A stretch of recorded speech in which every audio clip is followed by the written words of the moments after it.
It appears you're out of options. Tell me about the threat, known as Inferno.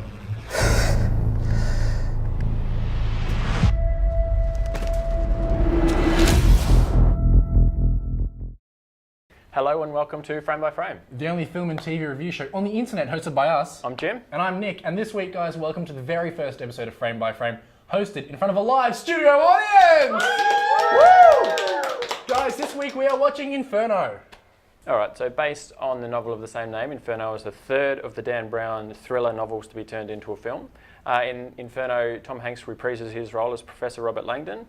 This time he teams up with Dr. Sienna Brooks, played by Felicity Jones, and together they race around Europe against the clock, trying to thwart a global deadly plot.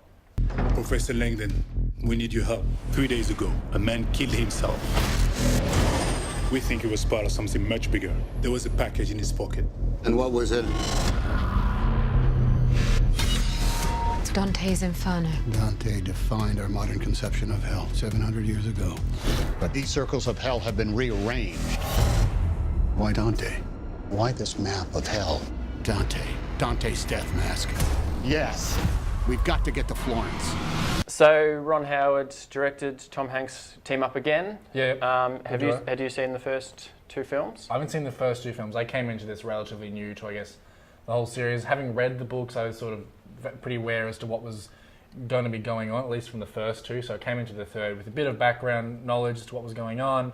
And then obviously there is a specific theme of like that cryptology and whatnot in this film. So you kind of get a bit of a vibe as to where the film's going to head. Yeah. So of all the films that I've seen this year, and especially for this Frame by Frame show, I think this is probably the one I enjoyed the least. So the execution I thought was poor from the start. I think Tom Hanks started the film with amnesia, right? Yeah. And I think the moment where it lost me was when he was in the kitchen, he was asking for coffee and he couldn't remember the word for coffee. Yeah. And then he opens up his laptop and he goes straight to Gmail and puts in his username and password perfectly, faster than Edward Snowden would do it. And I thought, that's it. And then the dialogue was a bit creaky and I thought, this film's lost me. What about you? For the most part, again, not going to come up as one of my favourite films of the year, but I definitely wouldn't pin it in any way in sort of a negative light. I found it to be relatively enjoyable. As a standalone film and outside of the Dan Brown trilogy, it's relatively interesting. For the first half of the film, it's relatively fast-paced with some of the action sequences they do have set in Italy. Towards the end, it does slow down a little bit. For the most part, I was relatively engaged by the film, purely because I did find the content to be quite interesting. And they reference a lot of Renaissance period art and a lot of poetry from the time, which is how they sort of move from scene to scene, chasing the criminal and whatnot, and ultimately trying to thwart the end game of the film. And to me, that was relatively appealing. I do agree with saying there are certain aspects of the film that were perhaps less engaging and are going to lose audiences. Yeah, well, I mean, the plot, you've got to really like that kind of what Dan Brown does, and that's kind of melding, historical things, literature, art, with kind of fantasy, fictional kind of stories.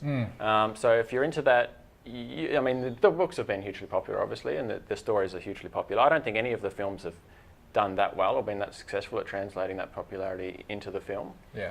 But the storyline for me was just a bit creaky. Like there's too many plot holes that you could probably point to that was just, they didn't need to do that, or if they did it this way, then everything, the whole movie would be off. It did feel like they tried to cram a lot into the movie as well. Obviously with Robert Langdon trying to ultimately, save the day, save the world and whatnot, they've got, there's a handful of different organizations chasing after him to either, help, to stop him, or to, beat him to the point.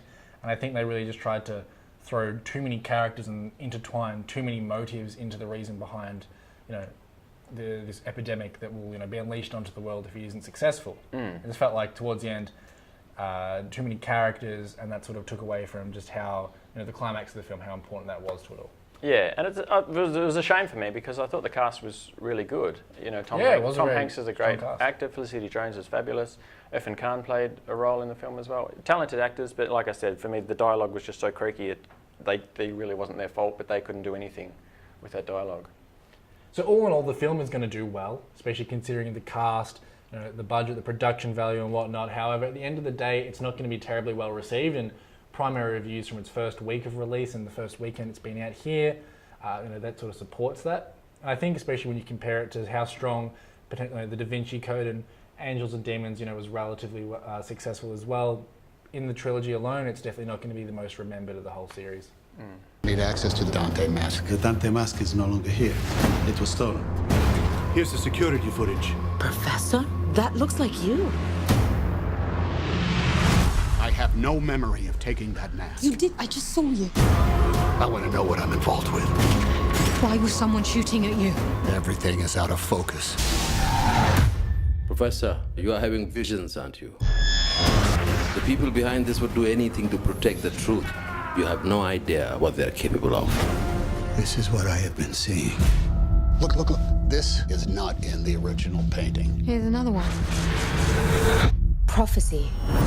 All right, time to turn our attention to the small screen now and what else we've been watching. And Nick, you've been watching another HBO show. Yeah, HBO having had a pretty solid run. We've talked about a lot of their shows over the past weeks and whatnot. Something that's relatively new to their screens is Westworld, which there's only a couple of episodes out. It sort of came out, I'm going to say, came 3rd of October. I've been keeping up with it since then. And it's genuinely one of the most enjoyable shows that I've watched while we've been doing frame by frame.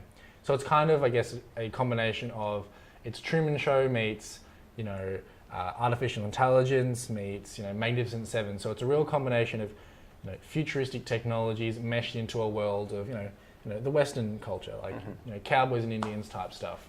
Yeah, and this is based on an old film from, I think, the 70s, right? Yeah, 1973, film of the same name. And the show itself, what it's kind of based around is really rich people can pay to visit Westworld. Westworld is kind of like a cowboy-themed amusement park where all the characters in it are just really, really advanced robots, and they all act out their part being as like the bad guy, the banker or whatever. And you can pay, you go along on a train and you say, I'm going to be a cowboy for the week or whatever. And it has a great cast. Like it's got Ed Harris, Jeffrey Wright, James Marsden, Anthony Hopkins. He's in the series as well. Evan Rachel Wood. Yes. Sandy Newton as well. Ticking boxes across the board. It's one of the most enjoyable shows that we've watched for the show. And if you haven't seen it, I definitely recommend it. It's at the start of the season at the moment. There's only 3 episodes out as of filming this, and it's easy to catch up on, and it's worth a watch, definitely. Yeah, I know HBO had a lot of trouble getting it made. There was kind of moments where they didn't know whether it would get made or not because it's such an ambitious project. So it is, yeah. I'm so glad they made it, and I can't wait to watch it. Much like we've spoken about in previous weeks with Magnificent Seven, obviously the set design has to be quite good when you're going to that Western motif, and it's nothing less here. The set design, the costumes, and even some of the acting from some of the smaller bit characters is immaculate. It makes the whole episode, every episode really, and the entire show seem flawless. Welcome to Westworld. No orientation. No guidebook. All our hosts are here for you. In this world, you can be whoever you want. Are you real? Well, if you can't tell, does it matter?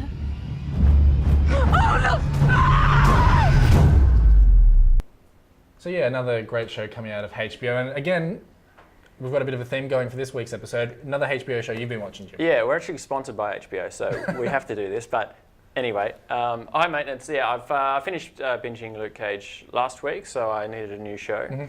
High Maintenance is a short series drama show. It was based off a Vimeo web series. Okay. About 5 or 6 years ago, I suppose. Then they made probably 5 years. I think they did the show for on Vimeo when they got a really solid following off that, and then they long-running web series. Yeah, picked up by HBO.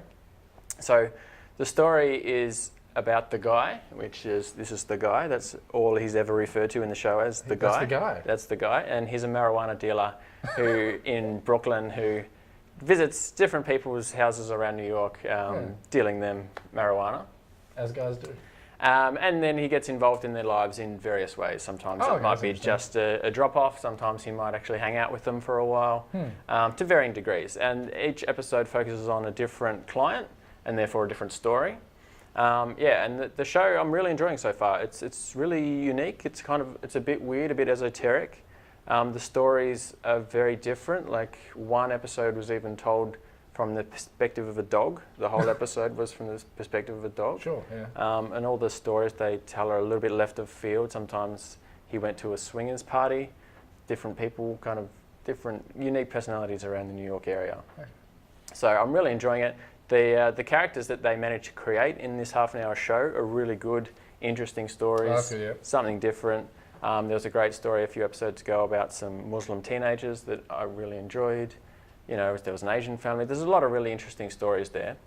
Probably the one downfall is that because there's a different story every episode, you can't really get to know the characters any further. Continue that ongoing character development. Some of the stories, you get to really like the characters. By the end of the episode, you're thinking, yeah, this is interesting, this is a good story, and you would like to continue with that. But then next episode, something new. Outside of the guy, is there any sort of reoccurring characters for the cast at all? No, there hasn't been yet. It's pretty much the guy and whoever he happens to come into contact with, and it can be a pretty tenuous link sometimes. It's just someone, you know. Sometimes, like I said, he hangs out with them, but sometimes he just walks past them in the street, and then suddenly we're off onto someone else. Okay. Yeah. So it's just the guy, and he goes and visits all these different people, and yeah, I'm liking it. How can I help you? Don't get high if you don't get high if you won't get high then you don't get high. Hey, can I buy some? What do you mean? I live right there, I can smell it. Bye-bye, you guys. I cannot believe you seriously just asked the weed guy to take out the trash. Tell me what you need from me.